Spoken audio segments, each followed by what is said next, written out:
In this video, I will tell you how to use Grow Puro's plant food to supply adequate nutrition for your plants. This liquid is 100% organic with no chemicals used. The first step is that you have to shake the bottle very well.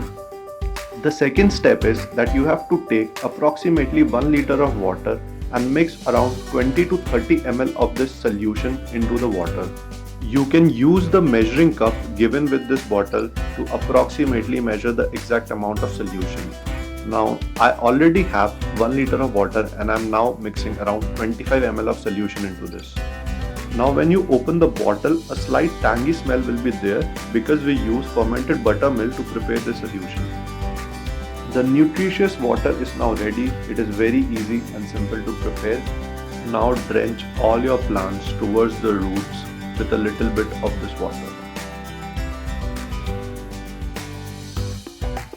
And we are done in 3 to 4 easy steps.